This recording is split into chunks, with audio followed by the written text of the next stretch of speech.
Hi guys, welcome back to my channel. If you're new to this channel, this is where we talk about all things books, writing, as well as the benefits of reading. So are you a writer? Are you a content developer who's struggling to find motivation and growth?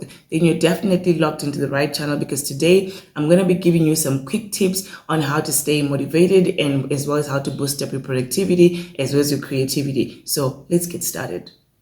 You know, when I started writing, we didn't have anything called content development. We just had writers and journalists. So thankfully, there is a lot that you can take advantage of, a lot of tools that you can use to boost up your writing skills. So I'm going to be giving you 6 tips on how you can stay productive and how you can grow as a writer and in content development. So I'm going to give you the first tip that I'm going to give you is passion. In order to be a good writer, in order to stay afloat in the game of writing and whatever it is that you're doing in the content development field, you need to have the passion. Passion is what drives you. It's what builds you to continue writing, even when it feels like it's very tough. You're not so sure if you're going to find projects or what it is that you're actually writing anyway. You need the passion. And what drives passion is practice, support, and determination. Do not worry about the numbers. I know when you're starting out, even as you're growing, you're always concerned about who's watching, the views that I'm getting. But don't worry about the numbers, because the numbers are going to come. That's like a golden advice that a friend of mine who was a pastor told me, because I used to do a lot of social activities and I'd always worry about who's turning. So don't worry, as you're starting out in content development and as a writer, stop looking at the numbers. Concentrate on the fact that you can do it, on the quality and the impact that you're making. I remember when I started ghostwriting, the first client that I got, I wasn't even really sure of what I was doing, but I decided that I was going to do it anyway. I was just going to get the project and I would learn as much as possible, research as much as possible, and I'll deliver the project. And it worked out, and that gave me the confidence to keep doing it. Tip number 2. Consistency. No matter how often you hear this, it will never get old. You need to be consistent. You need to keep on writing. You need to put out your work out there so that people with time will get to know you. It's very difficult, especially when you don't have a portfolio yet. You're just starting out.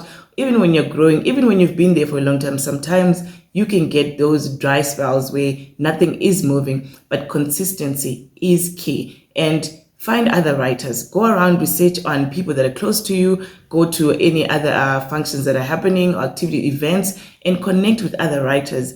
Find out what they're doing, learn their experiences, share ideas, share your ideas. I remember when I started, I was writing for a newspaper. I decided that I was just going to send in some short pieces, and they loved my work and they said, just continue writing and sending your short piece so we can motivate other people to write. Then I wasn't getting paid, but I was writing stories that eventually made a difference because people started writing in. And what did that do for me? It gave me the confidence that what I had and what I could write could make a difference. And so that's what comes out of consistency. The moment you start seeing people, 2 people viewing your work, 2 people responding to you, 3 people, 10 people, that gives you the confidence to just keep on writing. So no matter what, just be consistent. Tip number 3, share your work. I know it's a common practice for writers. If you find yourself writing and then hesitating to send it out there, even when you send it out there, you're wondering who's going to be responding, what does it mean for people, are people going to like it? That's very common. You're definitely a writer if that happens to you. Sometimes you write something and then you send it to somebody and now you're thinking maybe I shouldn't have sent it, or maybe I should just take it back, or maybe I shouldn't send it to more people. That's very common. If you find yourself doing that, then you're definitely a writer, because you only grow when you share your work out there and people give you feedback. Feedback will show you where you're going wrong. Feedback will give you ideas of how you can expand your skills and how you can learn from those that are around you, how you can research and improve your skills. So reach out to magazines, find out which online magazines are taking stories, even for free, and then you write in as they tell you where to improve or that they love your stories. That would definitely increase your confidence. So start something, start a blog, and then remember that the more that you practice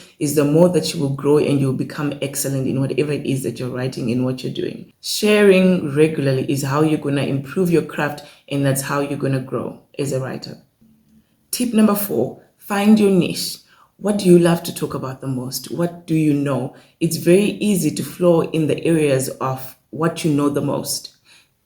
If you're unsure, think about the subjects that you're drawn to, the subject you know so much about. It could be business, it could be fiction, it could be love, it could be entrepreneurship, it could be medical issues. or it could be medical stories, or it could be travel. What are you most drawn to? What are you passionate about? What do you know the most? When I say what do you know the most, sometimes it might require that you might need to research in order to really know more. So find out what it is that you're drawn to the most. If you have been writing and you've just been experimenting with different subjects, I'd rather you find something that you're very passionate about, something that you know, something that you can grow in. Because sometimes when I say something that you know, you might just have very little knowledge, but it's something you're passionate about. Try to go for what excites you, not what's giving people money, because sometimes you're drawn to what's paying people the most, the subjects that you think people are covering and it's paying the most. Don't go into that area. Whatever it is you're passionate about, eventually it's going to draw money. As people learn about your craft, they're going to be drawn to you, they're going to listen to you, and then money is going to come. So I try not to watch as much as yes, I want to learn, as much as I want to see what other people are doing. I try not to go as much as possible into different subjects or into just watching different things online, because I don't want to be discouraged, and I also don't want to be sidelined into thinking maybe this will work the most. So I want to stay in my lane. I want to play my drum, because as long as you're playing your drum, somebody's going to hear the sound, appreciate it, and they're going to look for you, and then they will pay for you. It's not going to be one person. It's actually going to be people, your group, your community, people that are drawn to what you do. So tip number 5, research and tools. Research as much as possible on the subjects that you're going to be working on. If you're already writing, maybe you write books, maybe you write blogs, or something else. Research as much as possible in order to grow, because growth is always happening. And if you miss out on research, then that means you're going to stay with what you know. You're not going to grow. You're not going to know what's happening out there. I remember when I worked on an anthology with this US publishing company, we brought together a collection of stories, a collection of fictional stories, and they sent it to me. They had used a different app to do the formatting, and so when they sent it to me, I looked at it and then I wanted to make some changes. And what I ended up doing is I went to Word and I changed everything, so that ended up costing me money as well as time. All I needed to do was just find an app that would work for me, an editing app where I didn't need to change the format. I just needed to use that PDF app and change everything, as well as get rid of things I didn't want. And it took me less than 2 days to do this, and yet I spent months and money on trying to change the formatting, the pages, and everything that had just been out of place. So you need to research on the tools. There's so many tools out there that you could take advantage of to improve your skills. Research is essential. Check out apps and tools that you could use in order to boost up your productivity. There are writing tools like Scrivener and Google Docs, where you can actually write faster as well as efficiently. And then tip number 6, diversify your work. Now, this is a tip that is and was gold for me, because what happens is sometimes you're writing or you're working on a project, and in order for another project to locate you, it might take time. In order for you to be able to find more work out there, it may take so much time, but you gotta eat, right? And if you've got a family, then you've got to feed your family. And so diversifying your work is gonna help you out. How? If you're a writer, let's say you write books, then you might want to find yourself learning some skills like editing, for example. When I started ghostwriting, or when I started just writing for magazines and newspapers, the money was okay, but it wasn't as good. And so I needed something else to aid me. Then I was also working, I had a full-time job, so that was okay. But there came a time when my contract had ended. I needed to find a solution so that I could boost up my income. And so what I ended up doing was learning the craft of editing so that I could support my writing. And then eventually I ended up getting into ghostwriting. If you want to know what that is, include down below my website, and then you can check out what ghostwriting is. But getting into ghostwriting was really like a game changer for me, because not only could I write for other people who cannot write, but I could also delve into manuscript critique, where you get someone who has written a book, a manuscript, and you just tell them how to write, or you can kind of rewrite, and that is good money. So when you diversify your work, you're looking for the next thing that connects to what you do, and that will definitely aid your income as well as help you to stay afloat in times where you don't have a project or something that you can work on.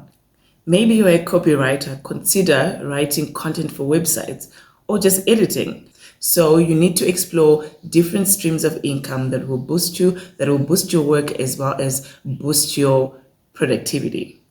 So these tips that I've given you aren't just going to benefit a writer, but they can benefit anyone who's an entrepreneur, who's looking to grow, who's looking to diversify where they are and what they can do. And so I'm hoping that these tips have really helped you today. I haven't arrived yet, but I can definitely tell you that I have left, and therefore I am continually growing, and that's what I hope for everyone who's listening to me today. If you want more in-depth knowledge on the platforms that can pay you on books and writing, I'll give you a link up here of another video that I have done that can help you, give you info on who's paying, what to do, where to go, and then that will definitely be helpful for you. And I've also pinned down a comment here, and I want you to just go there, find all the info from the website as well as what I've mentioned, so that you can actually engage with other writers on this platform. Share some challenges, what you are facing, what you want me to cover in my next video, and then I can definitely research on it and address it and tell you my experience as well. If you found these tips helpful, don't forget to like, subscribe, as well as comment down below. And so I'd love for you to just let me know the challenges that you're facing in writing, how long you've been writing, and what you're writing. If you want to know more about writing, then I recommend that you visit my website, because I cover a lot on writing, ghostwriting, and editing, things that you can definitely delve into in order to boost up your income. And thank you for watching. Do not forget to subscribe and like this video.